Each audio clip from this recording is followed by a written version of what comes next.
I have got a difficult and complicated relationship with the word luck. I get a little cranky if I'm calling myself out when I hear people talk about luck. But you talk about luck in a way that I really enjoy the way you talk about it. So I'm going to hit you real quick to catch our audience up. You talk about the 4 types of luck: blind luck, motion luck, awareness luck, and uniqueness. Walk us through those, because it did change almost to the point where I was almost an absolutist, which is stupid, about luck. But you come at it a different way, and I think it's helpful. Yeah. Walk us through that. Yeah, so this is an idea derived from a man named Dr. James Austin. I think he wrote this book in 1978. I might be quoting that off. He was a neurologist, and he talks about the fact that there are 4 types of luck. And the first type is blind luck. That is chance, real chance occurrences, like acts of God. Totally random. Where you're born, who you're born to, winning the lottery, like totally random chance events. Type 2 is luck from motion, which is you are creating motion with your actions. You're ambitious, you're hustling, you're out and about, you're moving. That's the old phrase, the harder you work, the luckier you get. Yeah. You're creating collisions in the world that are sparking luck. Type 3 is luck from awareness, which is the idea that you start getting better at spotting luck because of your knowledge and experience set in something. So you become an expert in some craft, and as a result, you can see where the ball is going or see where the puck is going. You can skate to that spot, and it says you're getting lucky. And then type 4 is uniqueness luck. It's the idea that because of your unique set of eccentricities or hobbies, luck starts actually coming to you. People view you as the one person on that thing, so when the event happens, they come to you. The luck is kind of dropped in your lap. And the real insight there is that not all luck is created equal, that you can actually create luck in your life through the actions that you are taking. And while the early years of your life are governed by blind luck, those things that you cannot control, where you're born, who you're born to, the circumstances of your upbringing, the rest of your life is really governed by controllable things, by controllable luck. And through taking actions like the hustle in the early years of your kind of 20s and 30s, like the building of the skills and experience set that lead to that awareness luck, and like the building of true expertise and mastery that lead to that uniqueness luck, you are in control of that. You can actually expand your luck surface area, the surface area within your life on which lucky events can strive. We've been talking about the book, and actually really wanted to have you summarize the content in the book. This is rich with stuff, but the 5 types of wealth: time, social, mental, physical, financial. I love the holistic approach to this. I want to kind of tee that up for you. This means a lot to you. You've been successful for a while. This is your first book. You've put a lot of blood, sweat, and tears into this. Talk about the concept of the 5 types.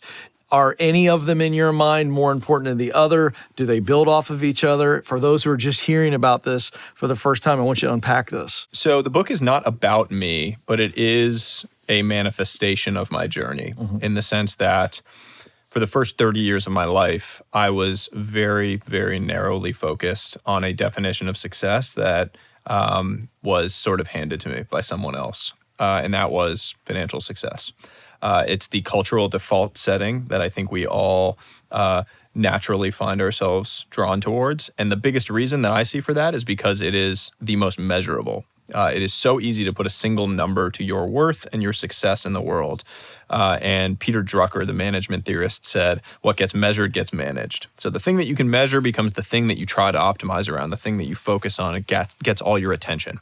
Unfortunately, it is also something that, beyond a certain point, is not connected whatsoever to your ability to live a fulfilling, happy, healthy life, which is the real war that we are all fighting. That's right. The long-term war is all about time, people, purpose, and health. Those are the things that at the end of your life that you are going to really be focused on. Those are the things that are going to create the most meaning in your journey. Money is a tool in certain cases to enable those, but it cannot be an end or a goal in and of itself. In other words, money isn't nothing. It simply can't be the only thing. The book is really a way to think about how to measure, make decisions, and then design your life around this idea of trying to win that war, not just focusing on the individual battle of how to make money. And financial wealth is one of the 5. It is very, very important. And there are seasons of your life, particularly early on, when building a stable base around financial wealth is the best thing that you can do, because it frees you up for all of these other things and these decisions to be easier ones later on down the road. So it is by no means saying to not think about money, but it is saying that as you make these decisions along the way, to consider them in the context of this much broader set of measurements in your life. Yeah. What strikes me about this approach is I'm sitting here thinking, I think this is a fair statement. You can weigh in if you disagree, but we are the wealthiest country in the world, but not the healthiest by a long shot. And it feels like so much of this American consumerism that we chase, more money, because we know money gives us more options, certainly more freedom. But can you be truly successful if you're winning in all those areas, but you're not winning in your physical health? No. And I mean, I write about that in the book. Several of these almost make it impossible to enjoy the fruits of your financial wealth. Absolutely. If you don't have, social wealth as an example, if you don't have people to enjoy the ride with, I mean, no one dreams of being on a yacht by themselves, right? Like, no one wants to go around and do these fancy vacations by themselves. Like, you want your people with you. And at the end of the day, when you ask people what they envision for their future state of life, it's always surrounded by people that you love. It's like your wife, your partner, your kids, your grandkids, friends. And then you ask them what actions they are taking in the present to affect that end, and it's totally dislocated. Right? I might tell you my priorities are like family and health and all these things. Then you come watch me for a week and all I'm doing is chasing money. There's something that's dislocated. And there's a lot of, especially in the US, consumerism that is entirely based on creating an impression in others.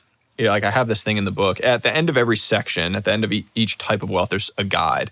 And that guide is actual action steps you can take to build this type of wealth. And they're all science-backed, proven, both through personal experience and through real research and science.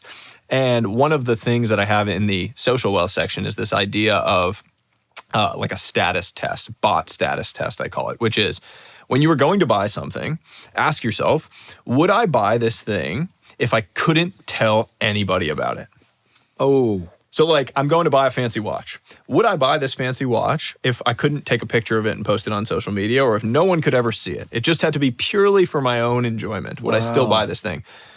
90+% of the things that you were going to buy, guarantee you wouldn't buy them.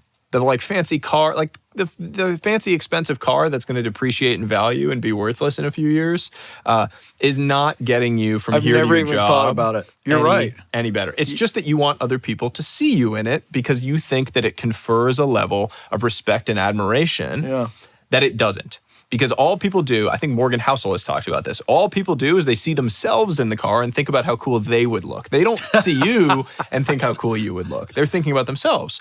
And so the point that I make there is that bot status is very flimsy. It's like, it's fleeting. You go try to acquire it through social, memberships or a fancy car or fancy jewelry, a fancy handbag, whatever those things are. And it's fleeting, it's fickle.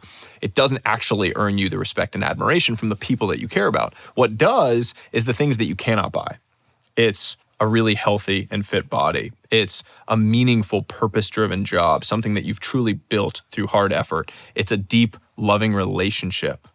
When you see that with someone, with their kids or with their wife, you really admire that in them. Those are things that the richest person in the world cannot have any faster than you.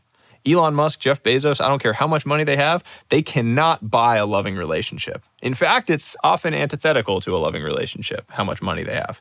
So recognizing that and chasing the things that you need to earn rather than all those things that you think you can buy your way to is a really helpful razor or heuristic for living a better life. All right, let's go right here. So earlier you talked about being able to track financial wealth, right? It's easy. I can open up an app on my phone, look at my bank account, open up investments, see my number. For the other types of wealth, I feel like it's a little bit more difficult to track. And I was curious if you could give some insight into how you personally track those other sides. Yeah. I love that. No, it's a great question. It was it's a core part of how I thought about when I was writing this book was on my own journey as we started redefining what success looked like to my wife and I. It was figuring out a way to measure these other areas. And I actually created a set of sort of questions for ourselves originally that we started measuring ourselves against. And the way we did it was for each of these areas, 5 statements, and we went from strongly disagree to strongly agree. And, it's things like for time wealth, I'm in control of my calendar and priorities. Strongly disagree, that'd be on one end, strongly agree, and put a number to each one of those. And so what I did in the book is there's an actual quiz that walks you through those statements. And we have an online version of it where anyone can take it and it creates a cool visualization for you that you can sort of track against. So if you go to wealthscorequiz.com, you can do this. It takes probably about 5 minutes, and it'll give you a visualization of where you are in life, sort of on this circle that fills in the different areas for the 5 buckets according to what your score was. And it was really cool as an exercise for us because we were able to track from May of 2021 when we made the change to today, how has the overall circle sort of filled in as we've started to focus on these different areas. But would highly encourage you to check that out. I think it's a very cool starting point for thinking about, okay, where am I on this baseline? And then the next layer of it is as you make decisions in life, to factor in these other areas in the decision-making process. Meaning, if you were to come and offer me a job for $10 million a year, if I was in the old scoreboard, the old way that I measured my life, sounds like a hell yeah opportunity, right? You're going to pay me a whole bunch of money. But now you add in a few layers to it, which is I have to move to Omaha, Nebraska. I have to work 100 hours a week, travel 300 days out of the year, working on things I hate. Okay, well, now I have a whole different set of considerations. And with this new scoreboard of these 5 types of wealth, I can think, okay, financial wealth, I'm going to get a big plus. That's great. I'm making a lot of money. But social wealth is going to take a big hit because I'm going to be away from everyone I love. I don't know anyone in Omaha. And I'm going to be traveling 300 days out of the year. I'm not going to see my son and wife. Big, big negative. Mental wealth, purpose. I'm going to be working on things I hate. It's going to take a big, big hit. And physical wealth, if I'm traveling that much and doing all these things, it's going to take a big hit. And time, because I'm working 90, 100 hours a week, working for someone else. So now suddenly a decision that seemed really, really easy in one direction on the old scoreboard feels very easy in the other direction on this new scoreboard. And the idea is like to frame things in this broader context gives you more clarity on the overall life impact of how these decisions are going to feel as you make them. So Yeah. That's really good. wealthscorequiz.com is the place. Yeah, I wanted the audience to get that wealthscorequiz.com.